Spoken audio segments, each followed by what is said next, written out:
Hello, everybody, and welcome back to the A-Side. I am your host, Riley.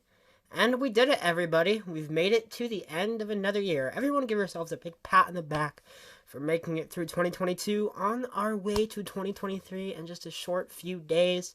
2022 was a particularly hard year for me, and a very strange year for music, where I found a lot of the best and brightest really fell short with very disappointing albums that ranged from mediocre to straight up bad. Artists like Weezer, Charlie XCX, Blade, Muse, and I'm sure many more that I can't quite remember off the top of my head. But there was still some good stuff, and that's what I'm here to talk about, is to talk about what I enjoyed this year and what I liked. This is always my favorite video to make every year because I really get to highlight some great projects that I sometimes might not even be able to talk about outside of this video. But a fair warning as we go in, I'm not your typical YouTube music critic. My tastes aren't necessarily, well, I don't want to say my tastes aren't highbrow, but these picks definitely aren't always highbrow in places. I've seen a lot of these albums on worst lists, some of them multiple people's worst lists. So just a fair warning going into there. Here on the A side, I don't lie about how I feel about albums for clout. I'm going to tell you the truth about how I feel, and you might disagree. Anyway, let's, before we get started, go ahead and hit that subscribe button. It's free, and you can always unsubscribe later if you want. And hit that like button to celebrate getting through 2022. Anyway, coming in at number 20.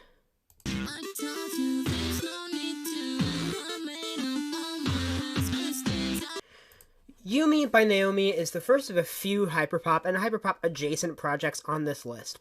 Hyperpop is still a very young genre, with it really starting to break through in the 2020s. I find it to be one of the most consistently exciting and fresh scenes of music, yet many of hyperpop's biggest names like Glaive and Eric DOA are really starting to lose their edge. I did not like that Eric DOA project this year. It was this close to being on the worst list. It's the smaller artists that are keeping hyperpop's flame alive, and on Yumi, Naomi does just that. This album is fun, it's big, it's energetic, and a little rough around the edges like early, hyperpop is. Reminds me a lot of Gex in some places. Oh my god! Trying to stomach everything! Now I'm running from it! False alarm would set me free! You're wide awake in a fastest flame! I'm a sucker for emo, and Tiny Moving Parts deliver a great Midwest emo record on their self-titled album. It's not too dissimilar from their 2019 album Breathe, but if it ain't broke, don't fix it. I love Dylan's vocal style, the way he seamlessly slips into screams from clean singing. I really appreciate the optimism on the song Jotting Notes. There are a lot of really good lyrical moments in this album, too. Opening song Decibel has cool lyrics like, certain volumes are too loud, it's quite tragic how I'm just a lonely decibel in a giant crowd. I'm also a big fan of the lyrics, my heart still beats like a bass drum, off-tempo, no rhythm, but still plays a melody on the song Day Drunk. Too many things we did together. You used to promise me it would be forever. At number 18, we have Smithereens by Joji. This album is short and sweet. Just like my the camera cut out there. I was going to say just like my dear Aunt Sally. Very sweet lady. I've come to love Joji over 2022, and his new album Smithereens is an excellent addition to his catalog, as he serves up vibe-heavy, beautiful pop R&B that gets right to the heart. A lot of it is very similar to what he's done in the past, but he does shake things up in places. The maturity of Glimpse of Us is striking, especially from the guy that used to be Filthy Frank. Or the inflections on Knight Rider that make me really think of Cardi in a weird way. A lot of people were kind of mad about how short this album was. I didn't mind it. I thought a big problem with his previous album, Nectar, was just how long and bloated it was. So just to deliver a short vibe, I think Joji really delivered on this one.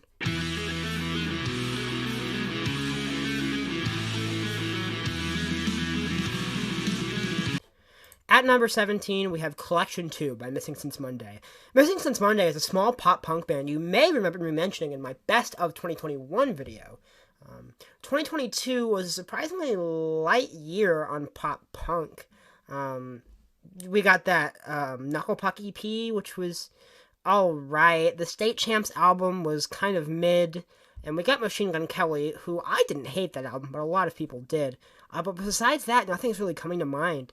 And a year with the absence of good pop punk, Missing Since Monday really gets to the core of what made that classic kind of early 2000s, late 90s era of pop punk so great. 12 Weeks is my favorite song on the album. It made me feel like a freshman in high school, hearing Blink-182 for the first time again. From the guitar riff to the driving drums and even to the vocal delivery, this EP feels like an authentic love letter to one of my favorite genres. It really makes me feel a very warm, pleasant nostalgia. And the two acoustic songs were a really nice touch, especially the acoustic version of Black Friday from Seasons. I always love it when bands do acoustic versions of their songs. Take Bored to Death, In Bloom, and Knuckles as examples. And Black Friday really has the same appeal to me here.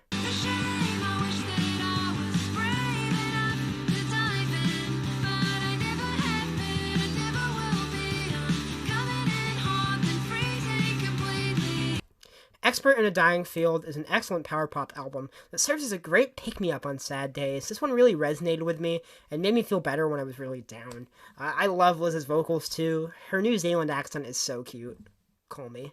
Fair when the money don't take things back. It's rare when somebody take your dreams back. I care too much, wanna share too much, in my head too much. I shut down too, I ain't there too much. I'm a complex. On Mr. Morale and the Big Steppers, Kendrick Lamar descends off the pedestal we put him on to open up and show us the person he really is, flaws and all. This makes for what could be Kendrick's most personal and vulnerable album yet. Whether he uses his life to talk about social issues, like on the excellent Father Time or Worldwide Steppers, or get to the heart of his trauma, like on the crushing Mother I Sober, Kendrick is skilled with the quill as ever. He's an excellent lyricist and rapper, along with some amazing production and bangers like N95. And you don't want to miss this album. I'm actually working on a longer form review of this record. Hopefully that'll be out at some point, and I will say more about how I feel there. I know I'm late. I will let him know. Keep my friend close, my enemy closer. It wouldn't be an A-side year-end best video if I didn't mention Drain Gang. However, in a year where both Blade albums somehow disappointed me sorely, Tideboy Digital steps up to the plate with an amazing album. I still find this Swedish brand of cloud rap to be such a fresh and invigorating sound, and I think Tideboy absolutely nails it on Back to Life. I mean, the synths here are so great, and like the camera clicks just add to the aesthetic. And just some of the moments on this record are like so catchy, like Tideboy Digital, True Love, or Tideboy Let 'Em Know, keep your friends close, your enemies closer. I mean, this is just a great record.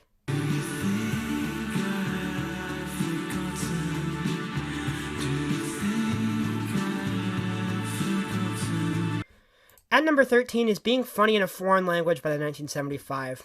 On this record, Matty Healy takes his head out of his ass, and the band goes back to their roots from the self-titled album by making these 80s-inspired indie pop bangers. And this album is banger after banger. Happiness, banger. Oh Caroline, banger. I'm in Love with You, banger. Looking for Somebody to Love, despite how dark it is, extra banger. I mean, those big guitars and that driving bass line. This record is pretty non-stop. Of course, the slower songs are cool too. The opening self-titled track is shimmering and twinkly, and of course, Matty brings up some more kind of societal observations, whereas the rest of this record's a little more emotional.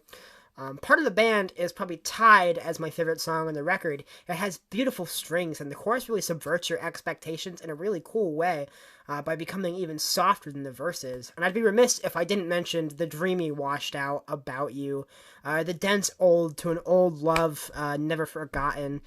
I have this right up there, tied with Part of the Band as the best song on the album. The record does, however, taper off by the end with the very generic Human 2 and All I Need to Hear.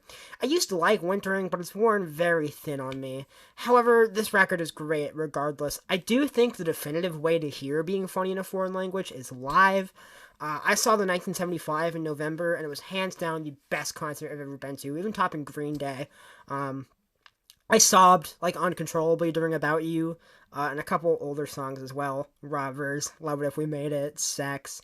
While I still prefer their first three albums, Being Funny in a Foreign Language is a big step back on the right course after Notes, and an excellent addition to the 1975's discography. If I give in what I've been back, kiss me, there's no time. The power pop and emo rock outfit Modern Amusement come back on their second album with black clothing and eyeliner as they push their sound and lyrics into a darker direction. The synth-laden, crunchy guitar-driven power pop we know and love from the first record is still present on songs like Harlequin and the excellent Vampire Kiss, yet Sam Squared, Dan, and Marco, of course, try their hands at something other than that, with things like the metal-tinged Scary Stories, which cranks up the heaviness and incorporates screaming, or the bouncy acoustic Bedbugs. It's a great record. They really kind of open up themselves to new avenues and new ideas, while still staying very true to themselves and the sound that I love them for. So go check out Boys Who Cry. Come on, guys. I can't help but just swim. You ain't been where I've been. You ain't seen what I see. Number 11 is Good Grief by Alden. Alden has been my favorite face in hyperpop since I first stumbled upon him in early 2021 with the song Glitter, which in my opinion is the best hyperpop song ever written. And on Good Grief, he really pushes the envelope as he injects his hyperpop with a large dose of rock music, synthesizing the two into something very interesting. He mostly draws on influence from pop punk, most notably with the songs Denial and Swim, the first two. However, that's not all. Alden explores many avenues of rock on this album. Take the very Strokes-inspired melodies and cadences of Bargaining. He turns up the fuzz in the Tame Impala-inspired Ignorance is Bliss. And there's the explosiveness of the closing track, Acceptance. There is still some of Alden's usual sounds on tracks like Sink and Do or Die, but they're excellent as always. And if this wasn't really your bag, he put out another EP, Post-Spring, that's also really excellent. So put that as like a bit of an honorable mention here, the Post-Spring Self-Destruction, or whatever it's called. He really shows a huge step as an artist on this record, and as he does it, he's really creating a huge step for hyperpop as a whole. The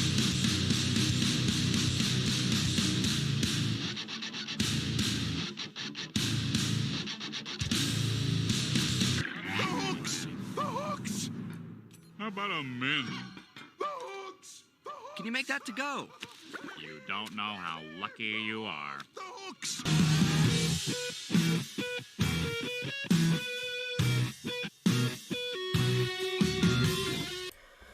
The final entry in the season series, Weezer really returns to form with something rather blue. I mean that symbolically and literally. Season's Winter is on the sadder side of Weezer's discography, hence Blue, but it's also really similar to the Blue album, both sonically and lyrically. Winter has those classic crunchy guitars that make Weezer Weezer, but it also comes complete with acoustic guitars and its fair share of harmonica, really reminding me of the Blue album. When I listen to Dark Enough to See the Stars, it fills me with such a warm nostalgia. And lyrically, this is right up my alley, as it's Weezer's classic, socially awkward, sad nerd rock that makes me love records like the Blue album. The running theme on this record is not being able to interact with the people around you, and the isolation and sadness that comes with being a social outcast. But of course it has that classic Weezer nerdy twist. Take a look at the chorus of Iambic Pentameter, where he references the rhythm that Shakespeare wrote all of his plays in, to talk about not being able to express his feelings, saying, "I wish I could say it all to you in iambic pentameter. I'd improvise high notes like Thelonious when he's jamming it."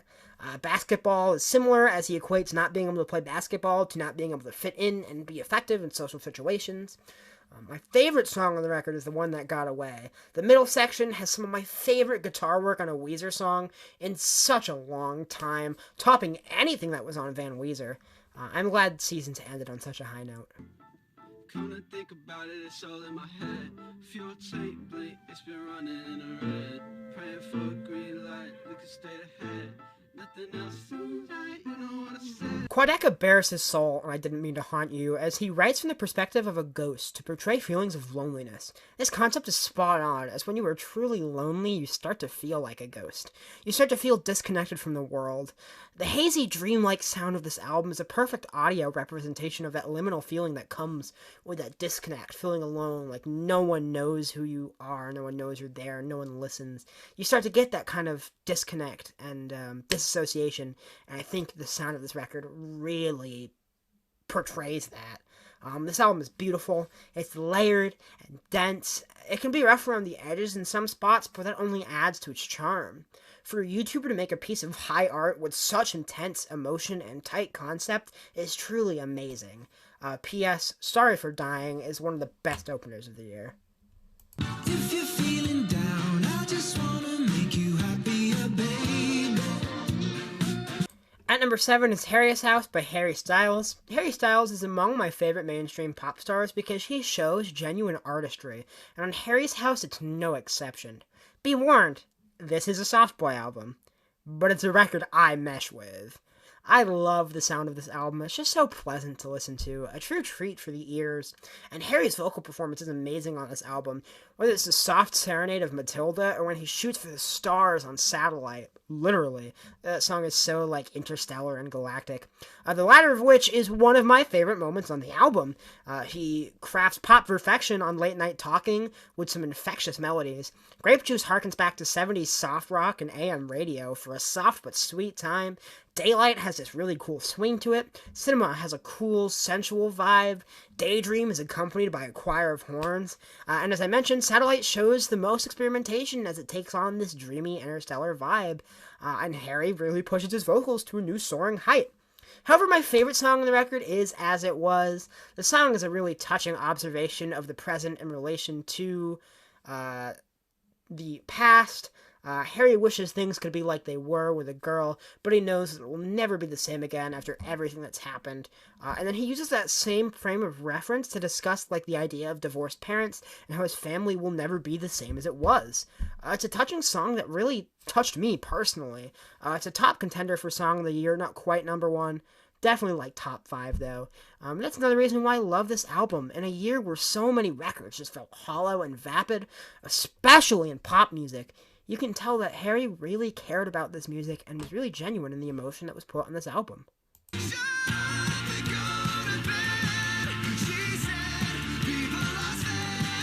Man, I swear I'm the only one who likes this record, but I mean, did the people who criticize this record, like, did they ever even like Panic at the Disco? Because some of the criticisms for this record are, like, ridiculous.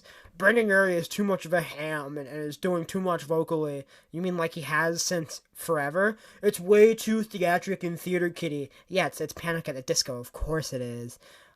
They wear their influences on the sleeve. Have you ever fucking heard a Panic at the Disco album? Because those are things you could say about any of them, and these fans talking about how much they hate this record, like, I mean, if you didn't like Panic at the Disco in the first place, of course you're gonna hate Viva Las Vengeance, but if you like the band,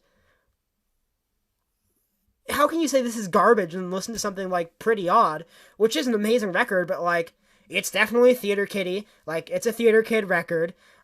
Brendan milks it as always, and it wears its influences, like the Beatles and the Beach Boys, very heavily on its sleeves, yet we all consider that record a masterpiece. I don't think this record is a masterpiece, but I swear I'm the only one who likes it. As a long time, like, diehard Panic at the Disco fan, I love this record.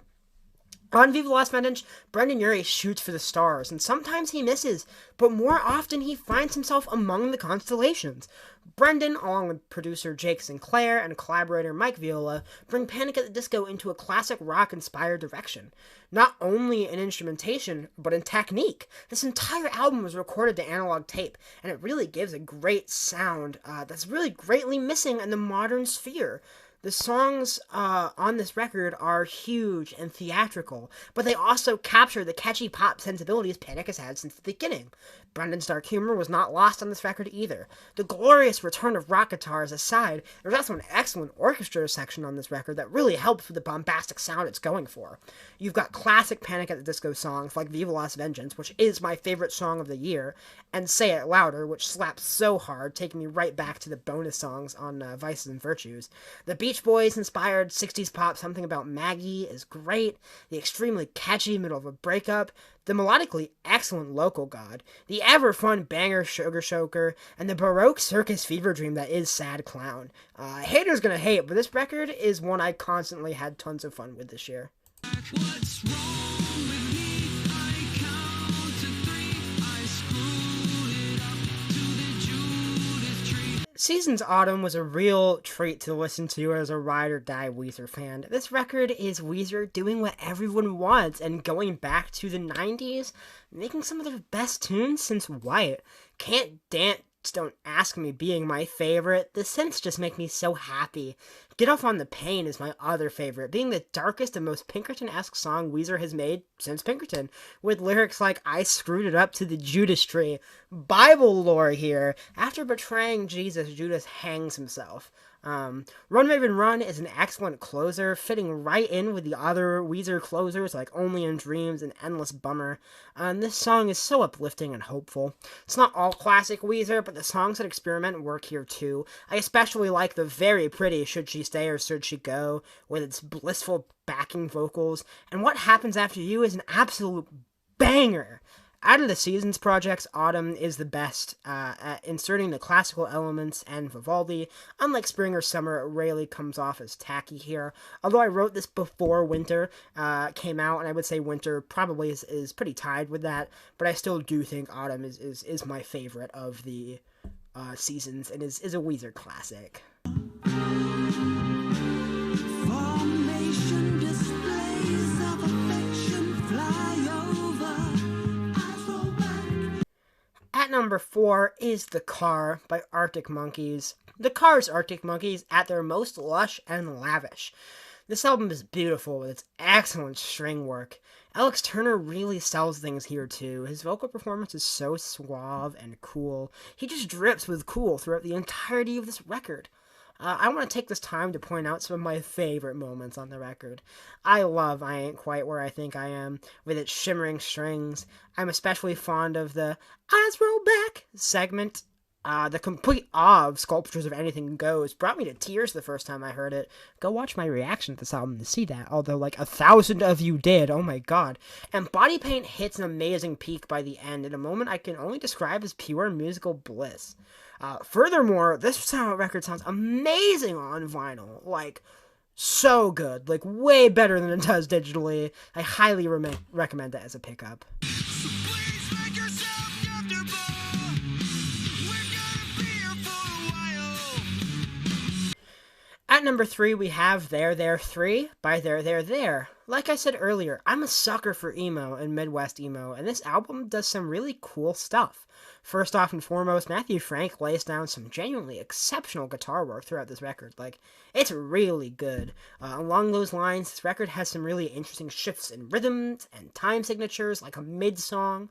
They keep the tracks so exciting throughout their runtime, as they never get stagnant. The same can be said about the sound of the songs, as many will transition between heavier, more distorted guitars with aggressive vocals, and then the twinkly Midwestern guitars with pretty sung melodies. And the transitions are always so smooth. If you're a fan of Midwest emo like me, definitely check this out, along with the other two projects. The 2 EPs that precede this. This was a band originally formed by Mike Kinsella, along with some other people from different emo bands. Mike Kinsella of American Football. But he left the band, he was the drummer. But I think since he left, they kind of started to go in more of kind of grungier sound direction. Their very first EP is very, like, Midwest emo, and it's great. But on their second project, and then their third, on their first record here, kind of go for something a little more distorted, a little more grungy. And it's really cool. Definitely check this out if you're a fan of emo. Full of love, full of hate. Can't decide what to take. Take me somewhere pretty, pretty enough to fill this empty. Glitch Princess is without the most unique and boundary-pushing album that came out in 2022. The album blends hyperpop and ambient electronic, which sounds like a horrible idea, considering those two genres are on pretty opposite sides of the scale. However, the sound is brilliant. On this record, Yule uses hyperpop sounds and instrumentals to craft ambient pop soundscapes with a tasteful inspiration from video game soundtracks, creating what sounds like the dystopian future of pop music. Lyrically, Yule gets very personal and dark on Glitch Princess. You delve into their psyche, and they are very transparent. Body dysmorphia and self-hatred is perhaps the biggest running theme on this record.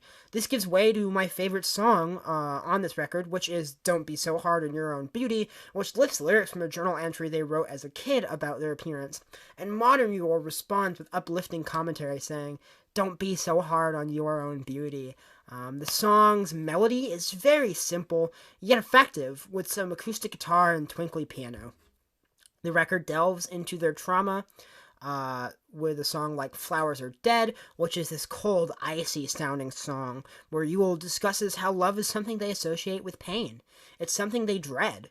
The record also goes deep into Yule's depression and anxiety. It gets so bad that they wish they could burn out of their own body, with their spirit being free of the bodily human pains. The back-to-back of Two Dead Inside and Bites in My Neck is just amazing. Two Dead Inside has some really cool synths, and Yule's delivery has a really cool cadence. The song also has the lyrics, full of love, full of hate, can't decide what to take me somewhere pretty enough to feel this empty, which really stuck with me, and also has gotten stuck in my head over and over again. Bites in My Neck has a grander scope than any other track on this record, which makes it really stand out. The dystopian sound and dark lyrics really go hand in hand to make not only the most unique, but one of the realest and most hard-hitting albums of the year. Now, it's time for my number one pick, my top album of 2022. Now, put your comments below. What do you think it's going to be, huh? Okay, I'll stop stalling. Anyway, number one.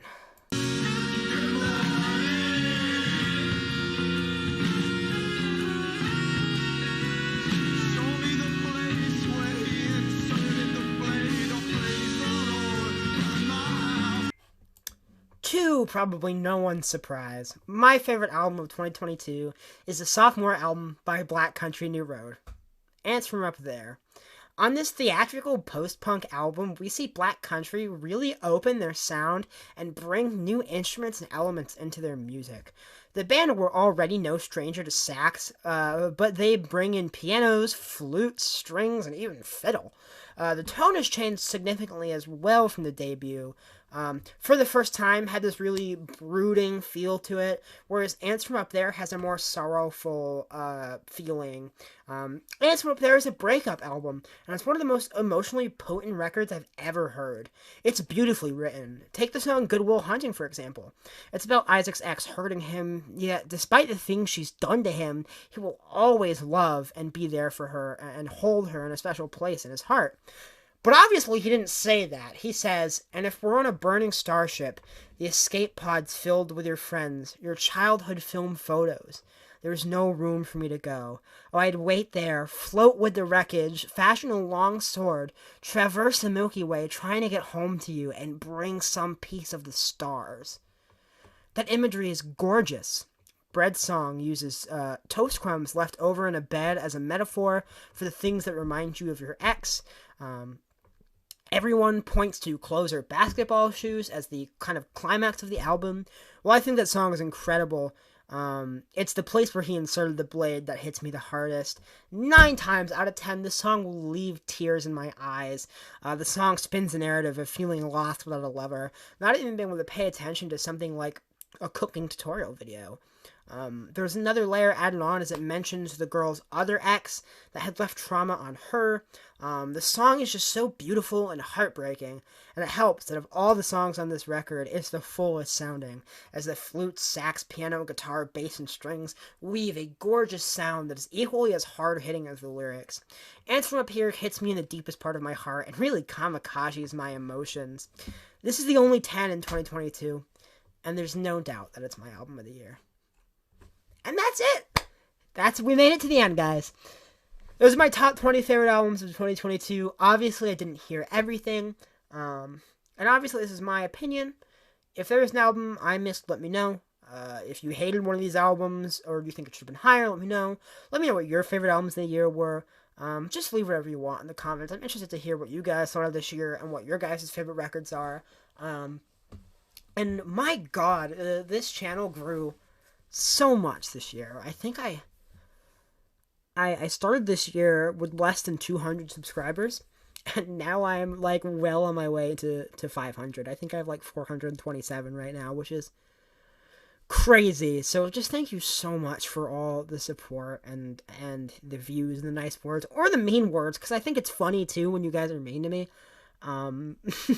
Like a lot of the hate comments I get, I find really funny, which probably isn't healthy, but I do. So yeah, thank you for watching all of these videos, but this one too. And I'll see you all in 2023.